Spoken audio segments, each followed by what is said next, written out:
오늘 말씀의 제목은 분주함을 멈추고 하나님을 바라보라입니다. 분주함을 멈추고 하나님을 바라보라. 1973년도에 이 미국에 있는 프린스턴 그 신학교에서 재미있는 사회 실험을 한 적이 있습니다. 이 신학생들을 모두 모아놓고 설교에 대한 과제를 주었죠. 그 설교의 과제 주제가 선한 사마리아인, 강도 만난 이웃에 강도 만난 이웃에 대한 선한 사마리아인의 비유에 대한 주제를 그들에게 주었습니다.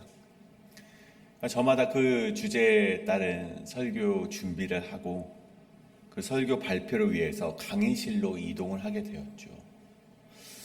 이때 연구진들은 학생들을 두 부류로 나눕니다. 그리고 그 두 부류의 그 그룹들에게 각기 다른 미션을 주게 됩니다. 한 그룹에게는 이 시간이 넉넉하니까 강의실까지 천천히 걸어가도 된다, 이렇게 말을 했고, 한 그룹에게는 지금 10분밖에 남지 않았으니 얼른 강의실로 뛰어가서 너희가 그 과제를 준비해야 한다, 이제 과제 발표를 준비해야 된다 하면서 시간적인 압박과 분주함을 한 그룹에게 전해 주었습니다. 그리고는 그렇게 가는 길목 가운데, 그 학생들이 가는 길목 가운데 한 가지 변수를 두었죠. 그 변수란 무엇인가 보니 이 길가에 쓰러져서 신음하고 괴로워하고 있는 연기자 한 명을 배치해 두었다는 것입니다. 어떤 결과가 나왔을까요? 이 시간에 여유가 있었던 우리 학생들, 그 나눈 그룹 중에 시간에 여유가 있었던 학생들은요, 그 퍼센테이지로 보면 63%의 인원이 걸음을 멈추고 쓰러진 사람을 돌보았다는 것입니다.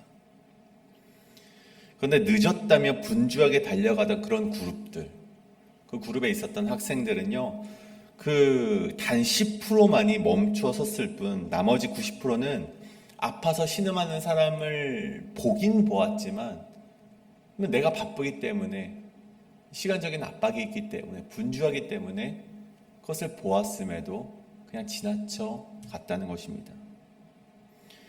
아이러니하게도 그들의 손에는 모두 선한 사마리아인처럼 이웃을 사랑해야 한다는 그런 설교의 원고를 들고 있었음에도 사실 실제로 그렇게 아파하고 있는 이를 돌보지 못한 채 지나쳐 갔다는 것입니다.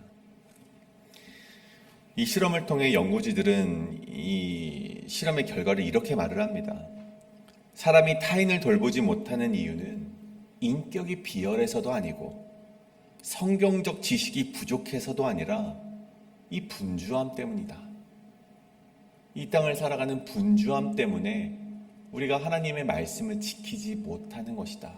그런 연구 결과를 냈다고 하는 것이죠.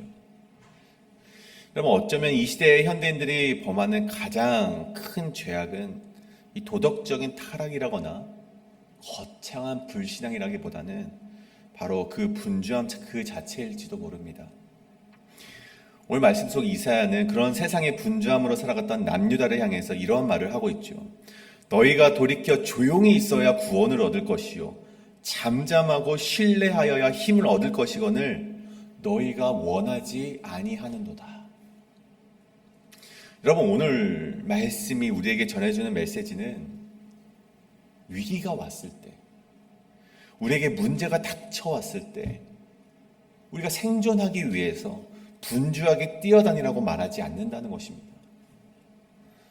위기 속 이 위기를 극복해 보고자 이리저리 분주하게 달리는 모습으로 하나님의 메시지를 놓치며 살아가고 있지는 않은지 우리 스스로를 되돌아보라는 것이죠.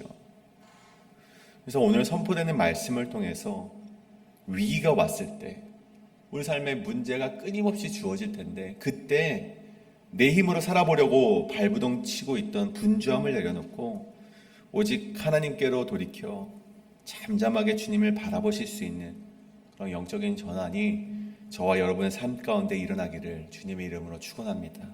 오늘 이것을 놓고 함께 말씀을 나눌 때 우리 두 가지로 함께 나눠보겠습니다.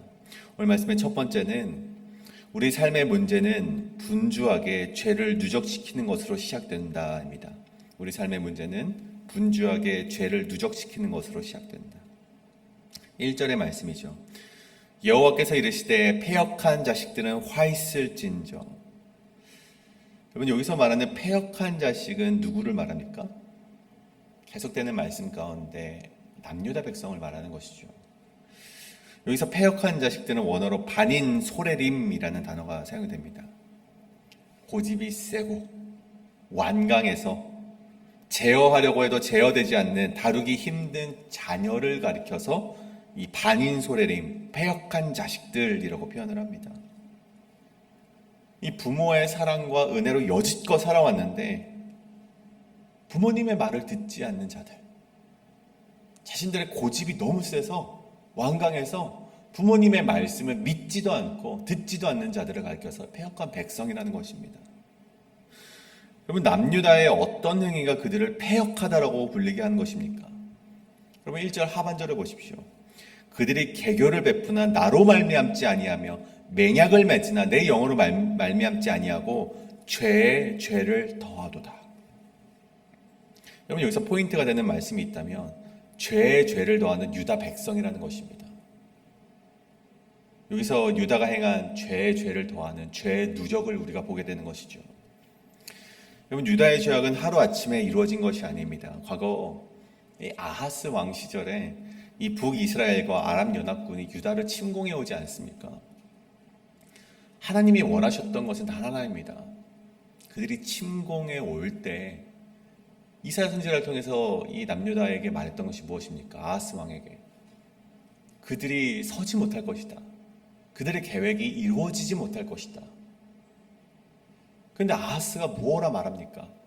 하나님, 저는 하나님이 직접 개입하지 마십시오. 제가 해보겠습니다 말하면서 그가 아수르에게 의지하는 모습을 보이게 된 것이죠. 하나님이 보실 때는 그것은 분명한 명백한 죄악이었습니다. 그들의 선지자 이사야가 아수르를 의지하지 말라 그렇게나 계속해서 경고했지만 눈앞의 위기 가운데 하나님을 버리며 아수르에게 뇌물을 바치면서까지 그가 그렇게 죄악을 저질렀다는 것입니다. 근데 거기서 끝이 아니었죠. 그 결과 아수르가 도움을 주는 듯 보였지만 더 큰 무게로 이 남유다 백성들을 짓눌렀습니다.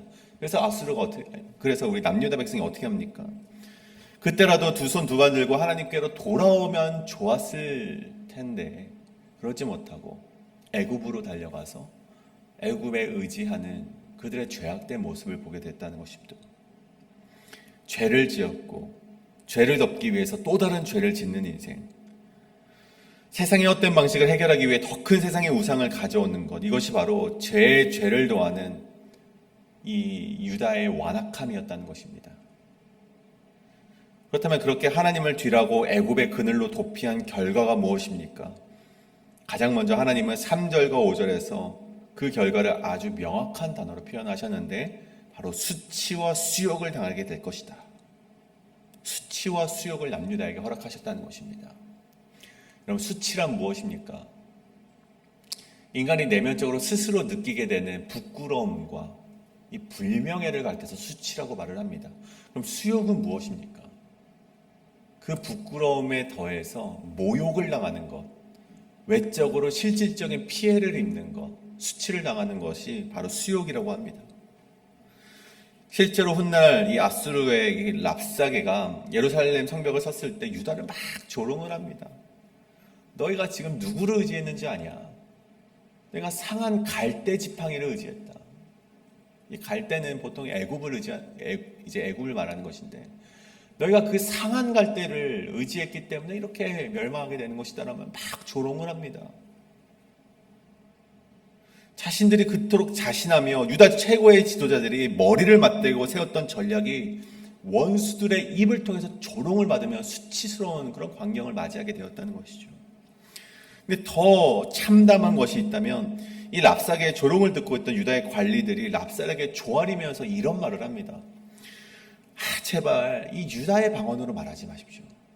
저 성 위에 우리 백성들이 다 듣고 있습니다.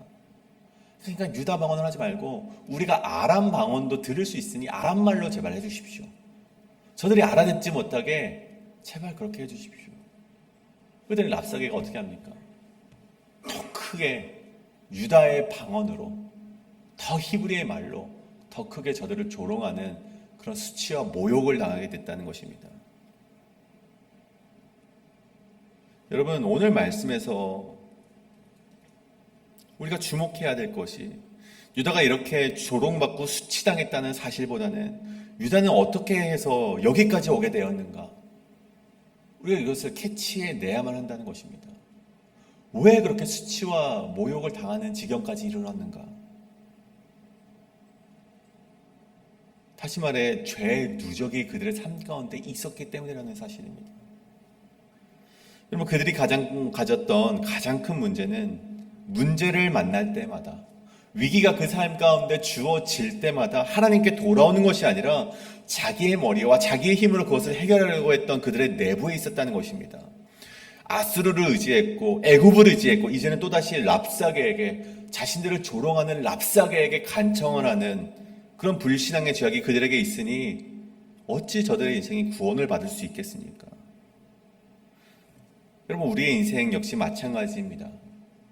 우리의 입술을 통하여서는 모든 것이 하나님의 통치 안에 있고 하나님의 섭리 안에 있다며 그토록 고백을 하지만 실제 우리에게 주어지는 위기와 문제와 위협 앞에 하나님을 떠올리지 못하는 인생이라면 결국 우리는 죄를 누적하게 되는 결과만 가져오게 된다는 것입니다. 그리고 그 누적은 결국 우리를 조롱과 수치와 수욕을 당하게 됨으로 이어지게 된다는 것이죠. 여러분, 하나님 없이 내 힘으로 문제를 해결하려 하는 모든 시도는 결국 죄에 죄를 더하는 영적인 악순환만을 가져온다는 것을 반드시 기억하시길 원합니다. 그리스도인의 진짜 문제는 외부의 위협이 아닙니다. 여러분, 외부의 위협은 죽을 때까지 우리에게 주어지는 것입니다. 지금 이 위협이 없어지길 기도하는 것보다 우리가 진짜 기도해야 되는 것이 있다면 이 위협 앞에서 내가 무엇을 의지하는가? 계속되는 위협과 계속되는 문제 앞에 내가 누구를 의지하며 나아가야 되는가? 내가 하나님만을 의지하길 원합니다. 우리가 이 기도를 하나님께 올려드려야 된다는 것이죠. 여러분, 하나님을 신뢰하지 못하면 우리는 조급해질 수밖에 없습니다. 내가 해결하기 위해서 분주해질 수밖에 없다는 것입니다. 그렇기 때문에 문제 앞에서 더 바쁘게 움직이기 전에 먼저 멈춰서 내가 누구를 의지하고 있는가? 그것을 살펴보실 수 있는 여러분의 인생이 되기를 간절히 소원합니다. 오늘 여러분의 신앙을 되돌아보십시오. 문제 앞에서 하나님을 찾고 있는가? 아니면 하나님 없이 내가 해결하려 하고 있는가? 남유다처럼 분주하게 세상의 방법을 찾아 헤매는 것이 아니라 먼저 하나님께로 돌이키시는 저와 여러분의 인생이 되셔서 하나님의 구원을 두 눈으로 바라보실 수 있는 우리의 인생이 되기를 간절히 소원합니다. 이것이 바로 오늘 말씀의 첫 번째, 우리의 삶의 문제는 분주하게 죄를 누적시키는 것으로 시작된다입니다. 오늘 마지막으로 이 두 번째는 구원을 얻은 자의 모습은 허둥됨이 아닌 돌이키며 잠잠한 것이다. 구원을 얻는 자의 모습은 허둥됨이 아닌 돌이켜 잠잠한 것이다. 오늘 이사야는 그런 남유다에게 하나님 앞에 어떠한 자세를 가진 자가 구원을 보게 될지에 대해서 이야기를 하고 있습니다. 15절의 말씀이죠. 주 여호와 이스라엘의 거룩하신 이가 말씀하시되 너희가 돌이켜 조용히 있어야 구원을 얻을 것이요 잠잠하고 신뢰하여야 힘을 얻을 것이거늘 너희가 원하지 아니하고. 이사야가 오늘 이 말씀에서, 이 15절의 말씀에서 마치 이 구원을 얻기 위한 전제 조건에 대해서 말하는 것처럼 보입니다. 왜냐하면 너희가 돌이켜 조용히 있어야 구원을 얻을 것이다, 이렇게 말하니 구원의 전제 조건이 돌이키고 이 조용히 있는 것처럼 보이죠. 근데 오늘 이것은 구원을 얻기 위한 조건에 대해서 말하는 것은 아닙니다. 그럼 구원을 이루시는 분은 누구이십니까? 오직 하나님 한 분이시고, 이 구원이라는 것은 전적으로 하나님의 은혜로 주어지는 것입니다. 다만 오늘 이사야가 말하는 것은 구원을 이루시는 하나님을 향한 우리의 반응과 자세에 대해서 이야기를 하고 있다는 것입니다. 하나님의 구원을 망치는 자들의 자세가 있고, 하나님이 이루시는 구원을 우리가 계속해서 이루어가실 수 있게 우리가 어떠한 자세를 가져야 되는가에 대해서 오늘 15절은 말하고 있다는 것이죠. 그것은 바로 하나님께서 이루시는 구원의 손길 앞에 동분서주하면서 나의 계획을 세우는 것이 아니라 이 돌이킴으로 말미암아 조용히 있어 구원을 얻으라는 것입니다. 이곳저곳 찔러보면서 야, 이렇게 하면 내가 살아갈 수 있겠구나. 여기로 이 사람들에게 묻고 저 사람들에게 물어서 방법을 얻어내는 방법으로 분주하게 살아가라는 것이 아니라 잠잠하고 신뢰해야지만 그 구원의 힘을 우리가 맛볼 수 있다. 그 말씀을 이사야 선지자가 우리에게 전해주고 있는 것이죠. 그런데 오늘 15절 말씀 말미에 뭐라고 기록이 되어 있습니까? 너희가 원하지 아니한다. 구원을 이루기 위해서는 너희가 돌이켜서 조용히 있어야 되는데 잠잠하고 신뢰해야 되는데 그것을 너희가 원하지 아니한다. 여러분, 성경은 우리에게 끊임없이 말하는 구원의 영적인 원리가 있습니다. 여러분, 하나님 앞에서 하나님의 일하심을 잠잠히 바라보는 신앙의 태도야말로 가장 강력한 것이다라고 끊임없이 말을 하고 있다는 것이죠. 여러분, 다윗 왕을 보십시오. 그 삶의 위기가 찾아왔을 때 동분서주하지 않았습니다. 이곳저곳에게 힘을 빌려서 제 목숨 하나 살리려는 확신 속으로 그 삶을 내던지지 않았다는 것이죠. 여러분, 압살롬이 반역을 일으켜서 신발도 신지 못한 채 예루살렘을 쫓겨서 도망칠 때 다윗이 무엇라고 고백합니까? 나의 영혼이 잠잠히 하나님만 바라며 나의 구원이 그에게서 나오는도다. 결정적인 역전의 찬스가 그에게 없었던 것이 아닙니다. 역전의 그 서막을 써내려갈 수도 있었죠. 근데 그때에도 칼을 뽑아 싸움을 일으키기보단 하나님 앞에 자신을 잠잠하게 두었다는 것입니다. 뿐만 아니죠. 우리 출애굽 백성을 기억하십니까? 앞에는 막막한 이 홍해가 가로막고 있고 뒤에는 애굽의 철갑 그 부대가 그 기병 말과 기병이 이 출애굽 백성을 쫓아오고 있었습니다. 그때 두려움에 빠져서 울부짖던 백성들을 향해서 모세가 선포했던 메시지가 무엇입니까? 너희는 두려워하지 말고 가만히 서서 여호와께서 오늘 너희를 위하여 행하시는 구원을 보라. 여호와께서 너희를 위하여 싸우시니 너희는 가만히 있을지어다. 여러분, 우리가 하나님의 구원을 바라는 태도는 무엇입니까? 세상이 말하는 빠른 말을 타고 분주하게 도망치는 데 있는 것이 아니라 내 모든 인간적인 노력을 내려놓고 하나님의 능하신 손 아래에 잠잠히 무릎을 꿇는 데 있음을 오늘 이사야가 우리에게 말씀해주고 있다는 것입니다. 그런데 유다 백성들은 하나님의 음성을 끝내 거절했다는 것이죠. 16절을 보시죠. 이르기를 아니라 앞에서 너희가 잠잠해야 된다, 돌이켜야 된다, 조용히 있어야지 하나님의 구원을 얻게 될 것이다 라고 말했는데 16절에 보시면 아닙니다. 우리가 말을 타고 도망하리라. 너희가 도망할 것이요 또 이르기를 우리가 빠른 짐승을 타리라 하였으므로 너희를 쫓는 자들이 빠르니. 남유다는 하나님의 구원과 기다림을 기다리지 못하고 견디지 못하고 자신들이 빠른 말을 타고 스스로 힘으로 도망치겠다고 고집을 피는 패역한 백성의 모습을 포기하지 못했다는 것입니다. 그 결과 17절의 말씀, 한 사람이 꾸짖은 즉 1000사람이 도망하겠고 5이 꾸짖은 즉 너희가 다 도망하고 너희 남은 자는 겨우 산 꼭대기에 깃대 같겠고 산마루 위에 기치 같으리라 하셨느니라. 여러분, 이 말씀은 구약에 기록된 하나님의 약속을 완전히 뒤집어 놓은 말씀입니다.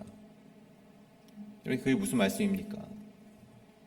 여러분, 원래 이스라엘 백성들이 하나님의 말씀에 순종하고 하나님을 전적으로 의지했을 때 하나님께서 약속을 주셨죠.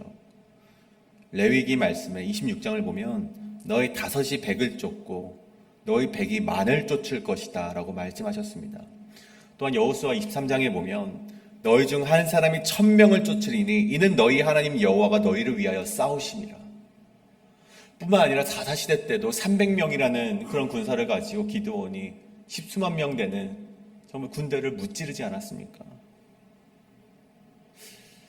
여러분, 하나님께서 함께 싸워주실 때에는 하나님께 의지한 자들에게는 한 사람이 1000명을 능히 물리치는 거룩한 장수로서 사용될 수 있다는 것입니다. 여호수아의 고백처럼 가나안의 수많은 거인족 앞에서도 이스라엘은 능히 승리할 수 있었던 민족이었습니다. 그런데 보십시오.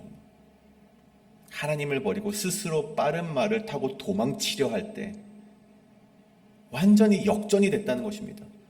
적 한 사람이, 많은 사람들, 한 명의 사람이 고함을 치면 이 남유다 백성 1000명이 공포에 떨며 도망치게 될 것이다.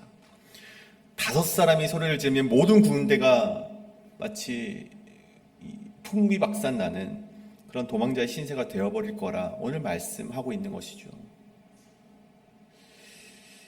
사랑하는 여러분, 내 지혜와 수단을 의지하여 더 빨리 뛰면 뛸수록 우리 마음은 어떠합니까? 더 조급해지고 분주해지기 마련입니다. 하나님께서 요구하시는 믿음은 우리가 더 빨리 뛰는 것이 아닙니다. 오늘 이사야 선지자를 통해서 우리에게 말씀하신 것, 더 빨리 뛰라는 것이 아니라 돌이켜 잠잠히 하나님을 신뢰하라는 것입니다. 세상이 빨리 움직이라 재촉할 때에도 내 분주함을 내려놓고 하나님의 일하심을 바라볼 수 있는 것이 바로 우리가 가져야 될 믿음이라는 것입니다. 오늘 이것을 놓고 우리가 함께 기도하며 나아가길 원합니다. 이 새벽 우리가 기도하실 때 나를 사로잡고 있던 조급함과 그런 헛된 분주함을 내려놓고 오직 주님 앞에 잠잠히 기도하며 나를 위해 일하시는 하나님의 위대한 구원의 손길을 경험하시는 모든 성도님이 되시길 간절히 소원합니다. 우리가 이것을 놓고 함께 기도하길 원합니다. 하나님, 내가 이 땅 가운데 내게 주어진 문제를 내가 해결하고자 했던 조급함 때문에, 그런 분주함 때문에 죄를 누적시키지는 않았는지 우리 삶을 되돌아보게 하여 주시옵소서. 혹 이 문제 가운데 하나님은 자신에게 물어오는 자들에게 구원을 베푸시길 원하지만 우리가 묻는 것조차 하지 아니하고 내 힘으로 살아가려고 했던 그 죄악들을 하나님 아버지 용서하여 주시고 오늘 우리가 잠잠히 돌이켜 하나님을 바라볼 수 있는 신앙인이 되게 하여 주시옵소서. 이것을 놓고 이 시간 함께 우리 함께 기도하며 나가도록 하겠습니다.